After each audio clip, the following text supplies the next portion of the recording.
क्या चिट्टी लीला के रॉबर्ट चाइल्ड को पकड़ पाएगा? क्यों डॉक्टर वशीकरण को अनइंस्टॉल करना पड़ा लीला को? कैसे एक रॉबोट की आर्मी तैयार की रॉबोट बॉय ने? हेलो दोस्तों, आप सभी का स्वागत है बॉलीग्राज स्टूडियोज में। जब चिट्टी उस रॉबोट को पकड़ने के लिए उसका पीछा करता है तो उसको पकड़ने के लिए चिट्टी को उसके साथ फाइट करनी पड़ती है। वो रॉबोट चिट्टी से भी ज्यादा पावरफुल होता है, इसलिए चिट्टी उसको हरा नहीं पाता और ना ही उसको पकड़ पाता है। अब डॉक्टर वशीकरण को मजबूरन लीला को ना चाहते हुए भी हमेशा के लिए अनइंस्टॉल करना पड़ता है, क्योंकि वो नहीं चाहते थे कि आगे भी इस तरह के रोबोट्स पैदा हो जो दुनिया के लिए खतरा बन जाए। अब पैदा हुआ रोबोट, जो कि मूवी का विलन है, जिसका चेहरा किसी इंसान की तरह नहीं बल्कि एक रोबोट की तरह ही है, वो इंसानों को मारना शुरू कर देता है। वो खुद की एक लैब तैयार करता है और फीमेल रोबोट बनाना कर अपने जैसे और रोबोट पैदा कर लेता है। और वो चाहता है कि रोबोट की पॉपुलेशन इंसानों से ज्यादा हो जाए, क्योंकि उसका मानना है कि जितना हक इंसानों का इस धरती पर है उतना ही हक रोबोट्स का भी इस धरती पर है। वो लोगों को और गवर्नमेंट को अपने इस मैसेज को टीवी पर टेलीकास्ट करने के लिए बताता है। अब फिर से गवर्नमेंट डॉक्टर वशीकरण को इस खतरे से लोगों को छुटकारा दिलवाने के लिए कहती है।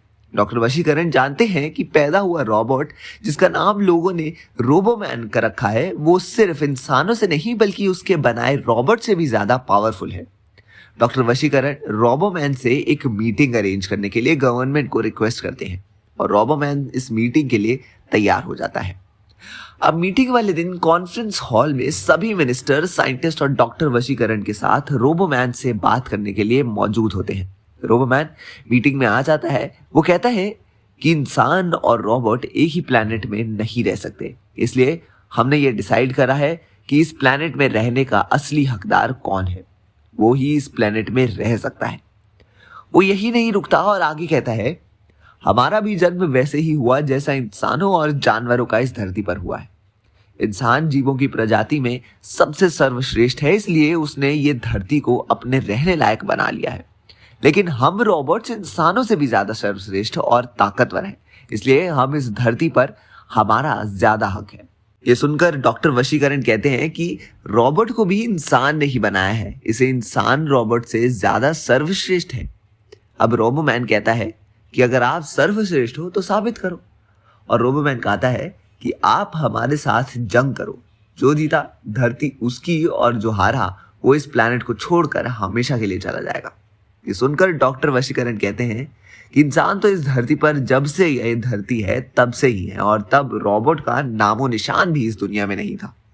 तो इसलिए यहाँ कौन रहेगा, इस पर तो डिबेट तो हो नहीं सकती। धरती इंसान और जानवरों की थी, है और रहेगी। ये सुनकर रोबोमैन गुस्से से कहता है, मैं तुमसे पूछ नहीं रहा हूं, तुम्हें बता रहा हूं कि अगर इस धरती पर सुरक्षित रहना चाहते हो तो तुम्हें हमसे युद्ध करना ही होगा और अपनी योग्यता प्रूफ करनी होगी, अदरवाइज हम सब तुम्हें अभी मार देंगे। अब क्या इंसानों और रोबोट में होगी जंग शुरू? ये देखने के लिए आप इंतजार करिए हमारी अगली वीडियो का और देखते रहिए हमारा चैनल बॉलीग्राज स्टूडियोज।